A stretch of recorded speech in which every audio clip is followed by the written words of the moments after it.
একটি মেয়ে একদিন তার বয়ফ্রেন্ডকে জিজ্ঞেস করলো, আচ্ছা আমি যদি তোমাকে না জানিয়ে হুট করে অন্য কোনো ছেলেকে বিয়ে করে ফেলি তখন তুমি কি করবে? ছেলেটি তখন উত্তরে বলল, আমি তোমাকে ভুলে যাব। ছেলেটি এমন উত্তর শুনে মেয়েটি রাগ করে অন্যদিকে মুখ ঘুরিয়ে বসে রইল। ছেলেটা তখন আবারও বলল, এটাই সব থেকে বড় সত্যি কথা, আর যতটা না দ্রুত আমি তোমাকে ভুলে যাব তার থেকেও বেশি দ্রুত তুমি আমাকে বলে যাবে। প্রেমিকা তখন আবারও প্রশ্ন করে বলল, কিরকম?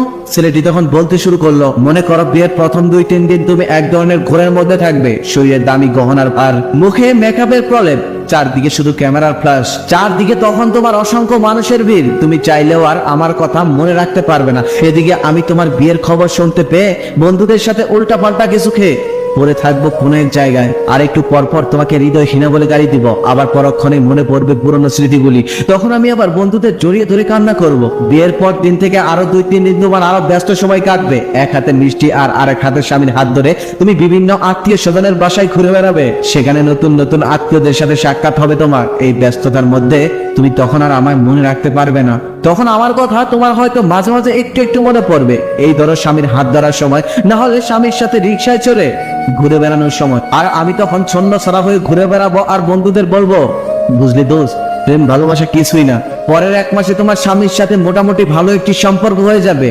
শপিং, ঘোরাফেরা, কত শত প্ল্যান, আর স্বামীর সাথে হালকা মিষ্টি ঝগড়া, ততদিনে তুমি বিরাট সুখী। আমি ততদিনে বাপ মা, বন্ধু কিংবা বড় ভাইদের জারি খেয়ে মোটামুটি সোজা হয়ে গেছি, ঠিক করে নিয়েছি এবার কিছু একটা করতে হবে, তোমার থেকেও সুন্দরী একটা মেয়েকে বিয়ে করে তোমাকে দেখিয়ে দিতে হবে। এতদিনে সবাই আমাকে বলবে আমি সবকিছুই ভুলে গেছি, কিন্তু আমি তখনও মাঝরাতে তোমার SMS গুলো বের করে দেখবো আর কান্না করবো। পরে 2-3 বছর পর তুমি আর কারো প্রেমিকা নেই, কারো নতুন বউ নেই, তুমি মা হয়ে গেছো, তখন পুরাতন প্রেমের স্মৃতি আর স্বামীর আহ্লাদের থেকে বেবির ডাইপার আর ফিটার নিয়ে তোমার চিন্তা বেশি, অর্থাৎ ততদিনে আমি তোমার জীবন থেকে মোটামুটি পার্মানেন্টলি ডিলিট হয়ে যাব।